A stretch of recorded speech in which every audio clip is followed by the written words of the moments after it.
శోభక్క బండ్రక్క పచ్చక్క మూడు రంగుల జెండా బట్టి ముచ్చటగా మూడు ముచ్చట్లు మాట్లాడుతున్నావా అక్క?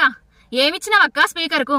రేవంత్ రెడ్డి కేటీఆర్ గారికి చీరే గాజులు పంపుతా, కట్టుకో కేటీఆర్, బస్సెక్కు కేటీఆర్ అన్నందుకు చర్యలు తీసుకోవాలి అని సుమోటో కేసు బుక్ చేయాలని స్పీకర్ కి ఇచ్చినవా అక్క? ఏందక్క నిన్న మీ అరికపూడి గాంధీ కొడుకు కొడుకు అని అన్నందుకు, మహిళలను కించపరిచినందుకు, ఒక అమ్మను కించపరిచినందుకు, ఒక ఎమ్మెల్యే పుట్టుకనే అవమానించినందుకు చర్యలు తీసుకోమని సుమోటో కేసు కింద బుక్ చేయమని ఇట్లా స్పీకర్ కి ఇచ్చినవా అక్క? ఏందక్క ఈ రెండు నాలుకల సిద్ధాంతాలు? ఏందక్క మీ ద్వంద్వ నీతులు?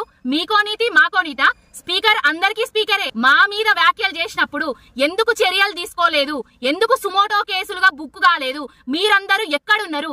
జైనూరులో అత్యాచారాలు అఘాయిత్యాలు జరిగినప్పుడు ఎక్కడున్నారు? గురుకుల పాఠశాలలో విద్యార్థులు చనిపోయినప్పుడు మీరందరూ ఎక్కడున్నారు? దేనికోసం అక్క ఇదంతా?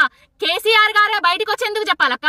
మేము అడుగుతున్న ప్రశ్నలకు సమాధానాలు చెప్పలేక మమ్మల్ని అడుగడుగున నిర్బంధాలు ఆటంకాలు చేస్తున్నందుకు మీరు, మీ ప్రభుత్వము, మీ రేవంత్ రెడ్డి ప్రభుత్వము తక్షణమే బీఆర్ఎస్ పార్టీలో ఉన్న నాయకులకు, కార్యకర్తలకు క్షమాపణలు చెప్పాలి.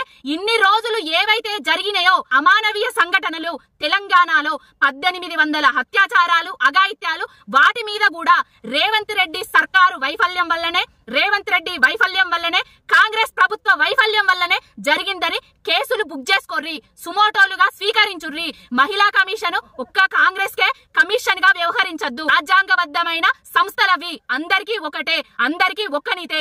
ఇప్పటికైనా గల్లీలో ఒక నీతి, ఢిల్లీలో ఒక నీతి, గల్లీలో ఒక మాట, ఢిల్లీలో ఒక మాట అనే ద్వంద్వ వైఖరిని బందీ చెయ్యిర్రి. ఖబర్దార్ కాంగ్రెస్ నాయకుల్లారా.